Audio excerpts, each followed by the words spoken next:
Hey, Jay here. We have a really cool bike to show you right now. All right, so this is a 1973 Maico 440. This bike's been lovingly and meticulously restored.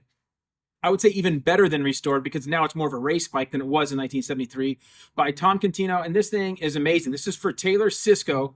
And this bike's been done for like a year or so. And he's already been, it's hard to believe, but he's actually been racing this thing and ridden it a few times.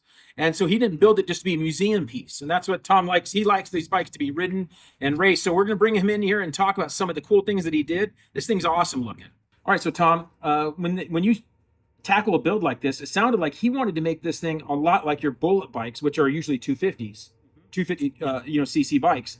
Which, just so you know, he builds these amazing $25,000 250 cc Maico bikes that are like 177 pounds or so. He just really lightens the things up everywhere, and they're bulletproof, and that's why you call them the bullet bikes. Because so they're fast like a bullet, but they're also bulletproof. You make sure they're strong and durable. Yep. So you don't cut corners on that stuff. But and your buddy here, Taylor, who raced these things back in the day, wanted to make this bike like that. Yeah. Especially being bigger. Yep.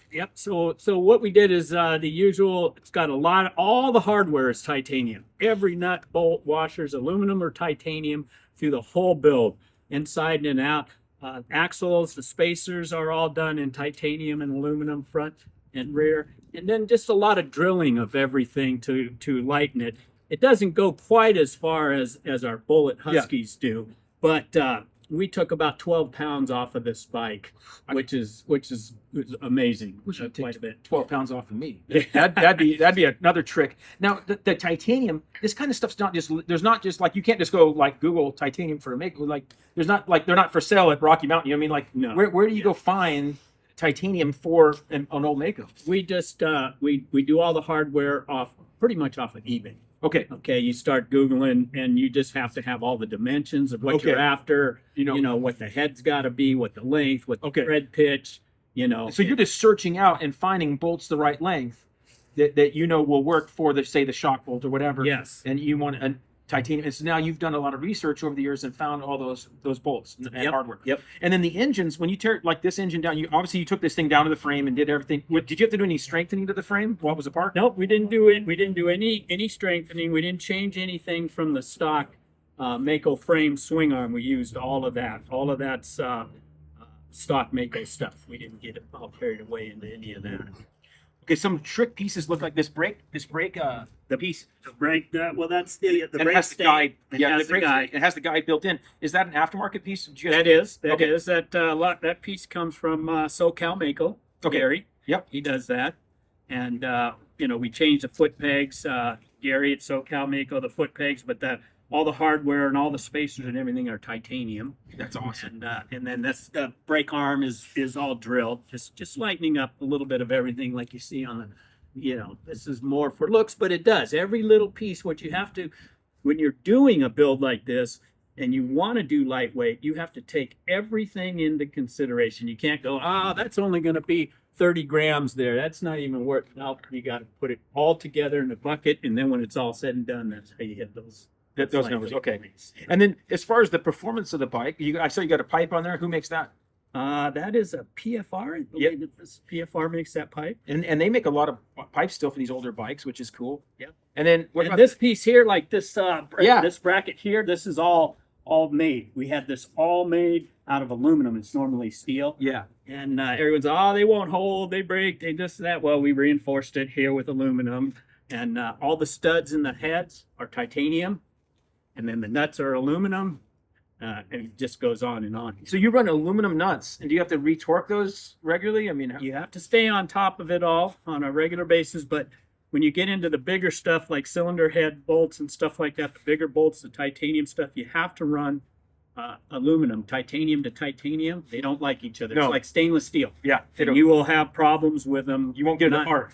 Well, it's not so much that, but it doesn't get the right torque. Okay. It does this weird thing, and it took a long time to figure it out. You know how I figured it out, Jay? I read an article about them using titanium on submarines. Okay. And they could not use the titanium to titanium in the submarines because they would corrode.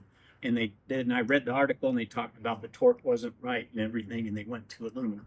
Well, The titanium nuts or titanium bolts with aluminum nuts. that's amazing. The thing looks incredible.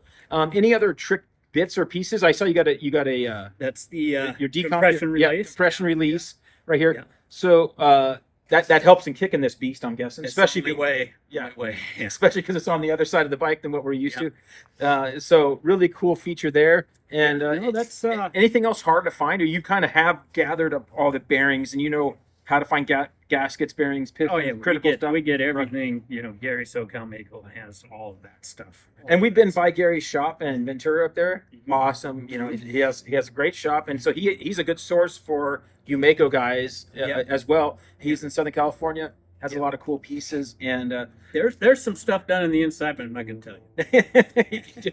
he has a few secrets he's not willing to share. I'm not going to share that. Now, will you build these for anybody, or are you pretty much done? Just build them for yourself right now. You know, I would build for the right person. For the right person. For the right person. All right. You know, it's only money. It's only money. It's only money, so whoever wants to spend. Yeah, so if somebody really wants to build one, Tom will do it. Yeah. Oh, and the chains. Yeah. Those aren't regular 520 chains. Yeah, what are those? Those are road racing chains. So they're like 1.5 pounds lighter than a regular full-blown motocross chain, and they last just fine. Just fine. Just fine. But on our race bike, on the Husky race bikes, we change them every couple races. Just to be safe. Yeah. And I haven't had any problems with chains, but they're just so much lighter. So all that turning, and then it has aluminum nipples, and we eliminate all the wheel locks. There's no wheel locks. If you look on that, there's no wheel locks on them. We use these little screws. Those screws, no rim lock there, like I'm used to doing when I change tires. Yeah. So, and then there's road race chains. It's still a 520 chain? Still a 520. Okay, but it's lighter. For whatever reason, because we went through when we were building those bikes and ordered in all the different chains and started weighing them all, and found this chain, and it's a DID chain. That's awesome. It's the one they use for road racing. Well, the bike is incredible. And can you think of anything else that would be kind of neat? What do you do for shocks here? Those are Öhlins. Öhlins shocks. Got some Öhlins shocks. And then the front is just all stock Maico stuff, just all redone. And anything internally that wasn't already done is made out of aluminum. You know, so all the hardware and everything is done of aluminum. Nuts here, stems. A lot of internal pieces, rotating pieces in the engine that we can do, we've done. Okay, well, that's a look. Yeah. Pretty incredible bike. I appreciate Tom, and we'd like to show more of Tom's bikes. We've showed his Bullet bike in the past. We did that a few years ago out at Glendale, and that was an incredible bike. So you have plenty of projects to work on from what I've seen around Tom's place. So we're looking forward to checking those projects out in the future. So anyway, enjoy, like, comment, subscribe, all that kind of stuff, and we'll see you next time.